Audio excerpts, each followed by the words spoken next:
Olá, muito bom dia. Muito obrigado mais uma vez pela sua companhia. Está começando mais uma edição do programa Agronegócio e eu desejo a você um dia de muita paz e muita sabedoria. No programa de hoje você vai ver como está a primeira safra de milho no estado de Goiás. Vamos mostrar uma propriedade que trabalha com pecuária de corte e que durante muito tempo seguiu a linha tradicional e agora deu uma guinada. Vamos falar do novo Congresso que o governo federal vai encontrar a partir de 2023. E vamos falar também do potencial de geração de receitas com créditos de carbono para o Brasil.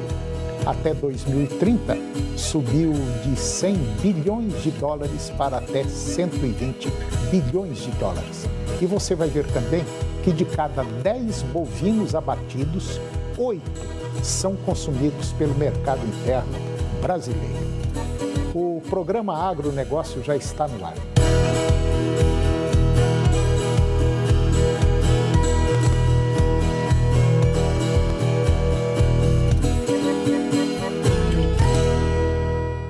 Eu começo o programa de hoje falando sobre a cultura do milho.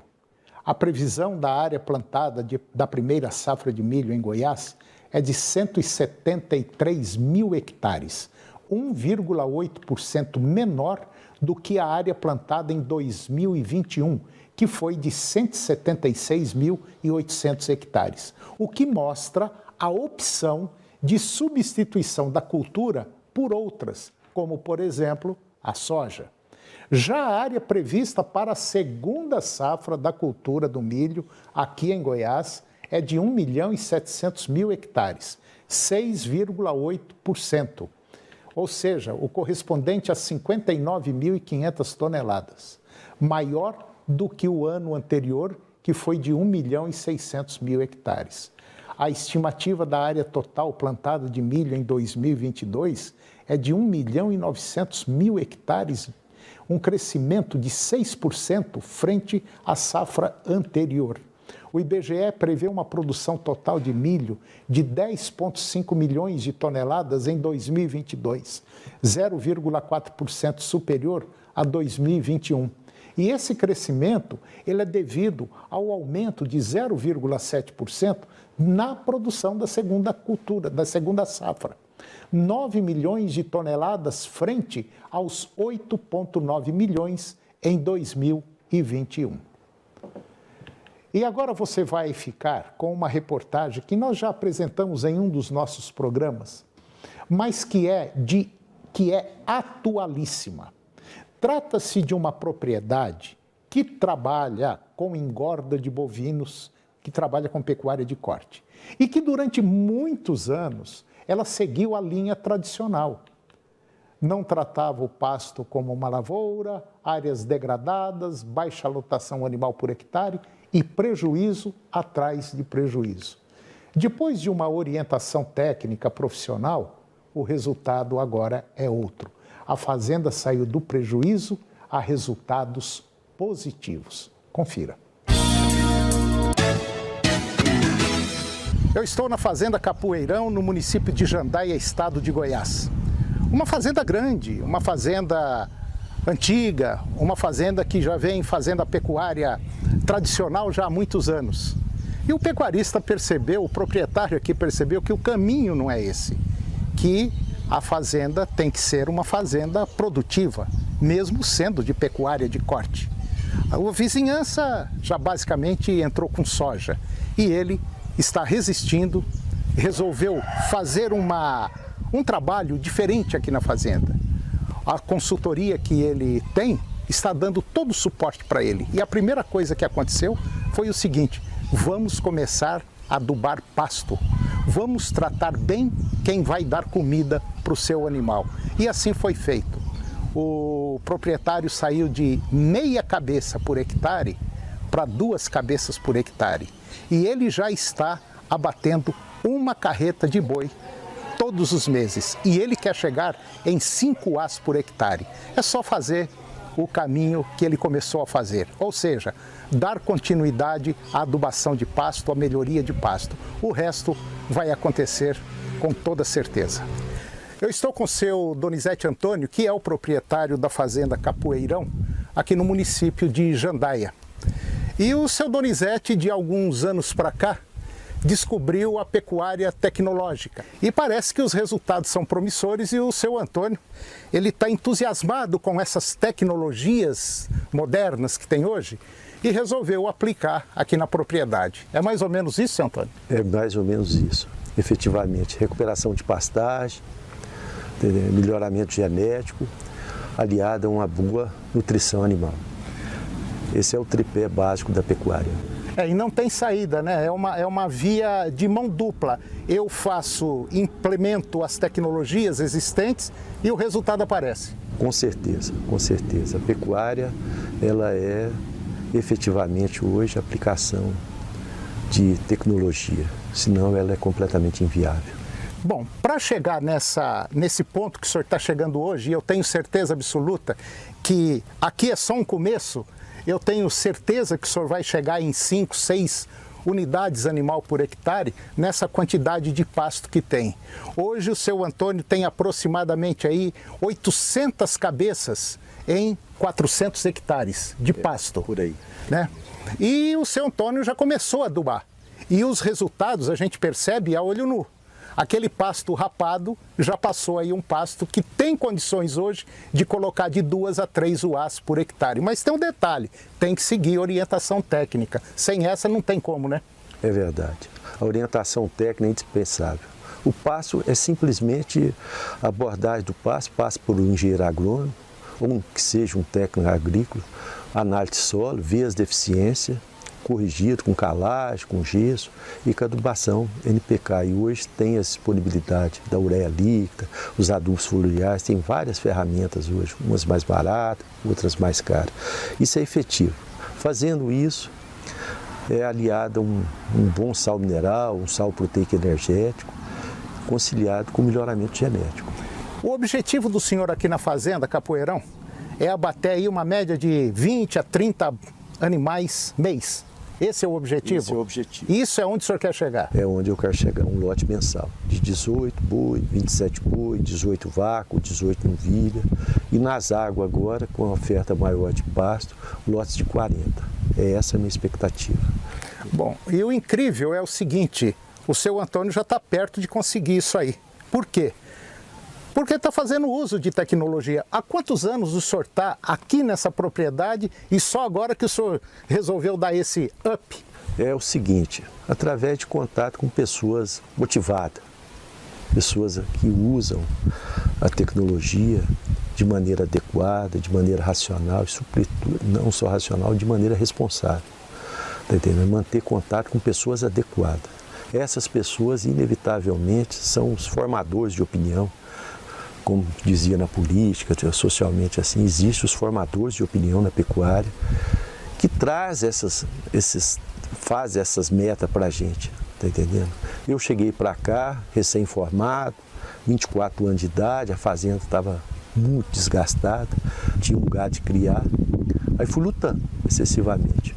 O grande erro, apesar de ter me formado, o curso de economia, que é explicitamente um curso de planejamento, não ter procurado as pessoas certas, as pessoas que mexem diretamente com a pecuária, porque tem muita aventureira no mercado, te entope de produto e não dá aquela resposta adequada. Eu pensava nos primeiros tempos que tinha que dar muito produto do coxo e não recuperar o pasto. Hoje é o contrário, tem que recuperar o pasto e o produto é suplemento. Então, inverteu a ordem assim, através de contato com pessoas racionais, pessoas que pensam a pecuária, pessoas que sabem o que está fazendo, as ferramentas que existem no mercado hoje, seguro de boi, travar boi, tá entendendo? Porque era muito ao Deus dará. Começava com um saco de milho de R$10, na época, nos primeiros anos, quando terminava o boi, o saco de milho estava de 50, o boi estava de 100 e voltava para 50, e tinha uma inversão assim, de preço que teve. Então teve, o que eu falo mais assim, que eu vejo mais de importante, foi a adequação com pessoas responsáveis, com pessoas que lidam diretamente com a pecuária, e passaram a me ensinar, e eu estou no mundo para aprender hoje, para aprender um pouco, e é o que eu posso passar para vocês como mensagem. Bom, e o que a gente observa aqui na fazenda é que está sendo realizado aqui um esquema de manejo, vamos dizer, diferenciado. E olha que durante os meus 30 e tantos anos dentro da comunicação do agro, eu sempre disse o seguinte, que uma boa parte das fazendas que trabalham com produção de carne deveria entrar com cria, recria e engorda para saber o que você está produzindo. E é o caso aqui da realidade da fazenda Capoeirão, onde a cria e a recria e a engorda é a base dos resultados positivos que a fazenda está conseguindo, né? Com certeza. A cria, recria e engorda, ela é desafiadora, porque a vacada ela consome muito pasto. Geralmente a maioria dos pecuaristas são recria e engorda. Eu ainda mantenho minhas vacas, tá entendendo? Então ela é desafiadora nisso, a cria, recria e engorda, e ela acompanha cada passo do ciclo pecuário, né? Porque envolve muitas assim da metodologia de engorda, na cria, recria e engorda, é porque dada a quantidade de pasto, e aí às vezes você tem pouca disponibilidade de gado para abate. Então, durante muito tempo eu fui daquela filosofia que tem muito gado. Não é a filosofia, não é muito gado, você tem que ter muito gado para girar. O gado que você tem que conservar tem que ter oferta de capim. Então foi erros primários, assim, que você cometeu, dar excesso de produto na época das águas, época que você tem que oferecer máximo capim para baratear o boi, porque relativamente engordar boi não é barato. Não, não. É tanto que vocês sabem que a carne mais barata ainda é a do Brasil. Entendeu? É a mais do Brasil. E o Brasil, você sabe, como uma nação continental, pelo que eu tenho lido, vocês sabem, é o único que pode oferecer comida para o mundo inteiro. Comida para o mundo inteiro. Ou seja, o Brasil ele pode ser considerado o supermercado do planeta. Quer dizer, nós ainda dentro da pecuária temos que crescer muito. E ele percebeu que o caminho mais curto para o sucesso é dar comida para o capim. É ajeitar o capim como se fosse uma lavoura de soja, uma lavoura de milho. E ele vai conseguir chegar no objetivo dele, que é aí 4, 5 uás por hectare. E hoje, dentro da cria, recria e engorda, ele sabe o que ele está produzindo e sabe quanto está custando isso aí e quando ele vai abater com resultado também positivo, que é o que a maioria dos pecuaristas deveria fazer. Descobrir que a pecuária é altamente lucrativa. Acho que é isso, né? Porque o senhor já está cercado de soja, né? É verdade. E o senhor está resistindo e eu tenho certeza absoluta que ele poderá até entrar com soja, mas para melhorar o solo e para ter um capim logo após a soja, que é o que tem muita gente fazendo. Com certeza. A revolução da soja hoje emparedou bem o pecuarista. O pecuarista hoje tem que ser, acima de tudo, um visionário, um entusiasta. Sim. Tem que ser estudioso, tem que se cercar de pessoas responsáveis, tem que, como diz no jargão popular, tem que voltar a estudar, ver o que está acontecendo no mercado, se encaixar no mercado, tomar conhecimento da sua região, ter um bom parceiro de abate, frequentar o frigorífico, conversar com o comprador, se instrumentalizar Quer dizer, está por dentro do negócio. Do burburinho, né? Como diz o nosso mentor aí, o Ademar, a grande válvula da pecuária é ser bem informado. Mas é tudo, se for bem informado, sai lá na frente. Isso, com certeza. Tá ok. Muito obrigado. Eu que agradeço.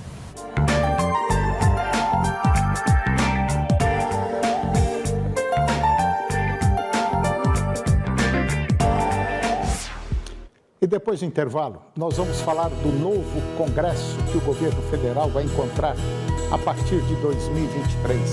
Vamos falar também do potencial de geração de receitas com crédito de carbono para o Brasil.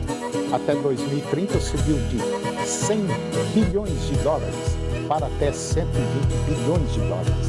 E também da estimativa de produção de grãos do estado de Goiás. E você vai ver que de cada 10 bovinos abatidos no Brasil, 8 são consumidos pelo mercado interno. Nós voltamos já, é um minuto só.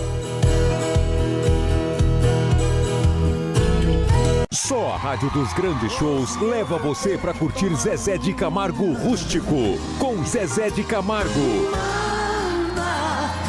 Guilherme e Benuto.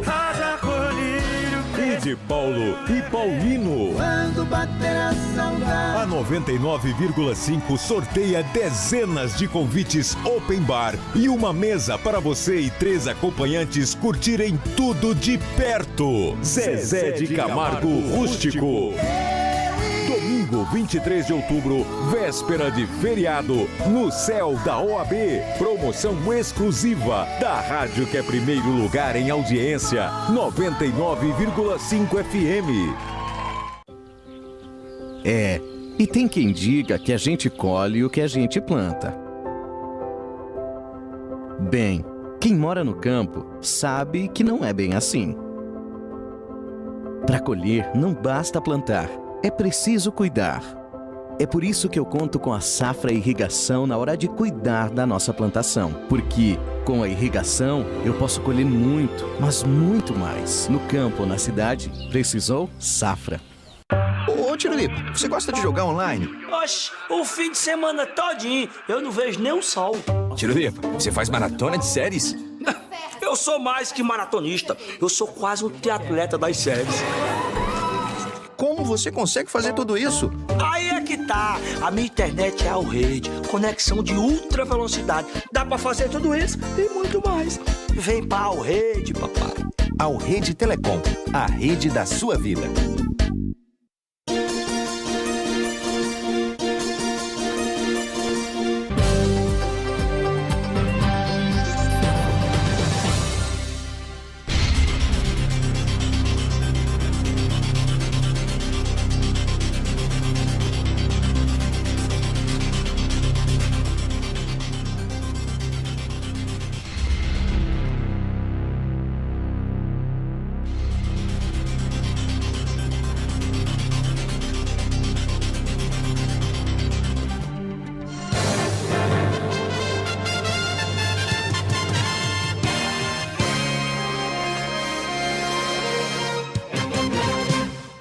Adivinha que cidade eu estou? Vou te dar algumas dicas. Fica em Goiás. Tem produção no campo que ajuda a gerar renda e emprego. Tem qualificação profissional que melhora a qualidade de vida de muita gente. Já sabe onde eu estou? Na sua cidade. O sistema FAEG Senar está presente em todas as cidades de Goiás. Ao seu lado, no seu campo, na sua cidade e com toda a sociedade. Sistema FAEG Senar. É de todos, mas feito para cada um. Sintonize boa música, alegria e informação em diferentes regiões de Goiás. Rede Serra Dourada. 12 emissoras formando a maior rede de rádios do estado, comunicando para mais de 50 municípios. Rede Serra Dourada. É bom ouvir. Agronegócio. Oferecimento Senar Goiás, a maior escola da terra. No campo ou na cidade, Safra Irrigação, 3928-4020.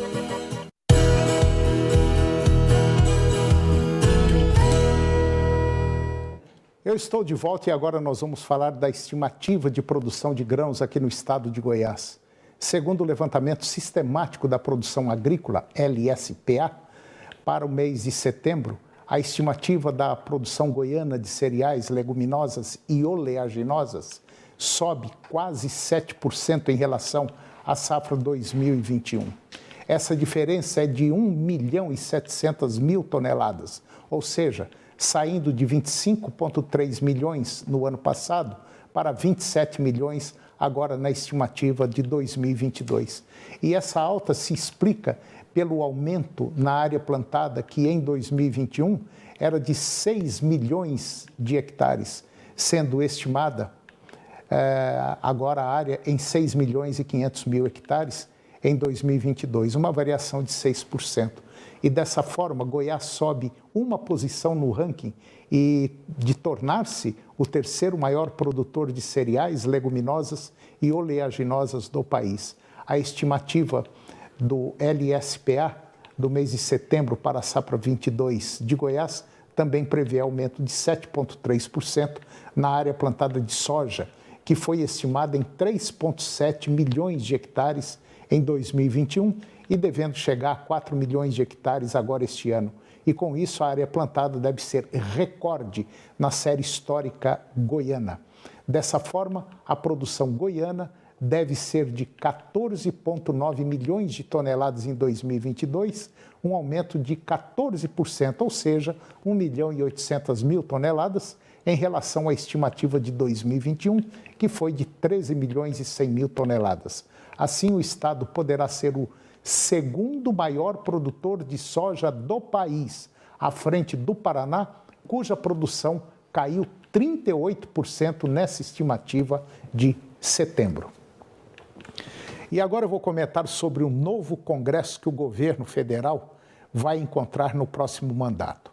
O setor agropecuário está otimista e acredita na aprovação de projetos defendidos pelo setor após a reeleição de cerca de 65% dos parlamentares que compõem a chamada bancada ruralista no Congresso.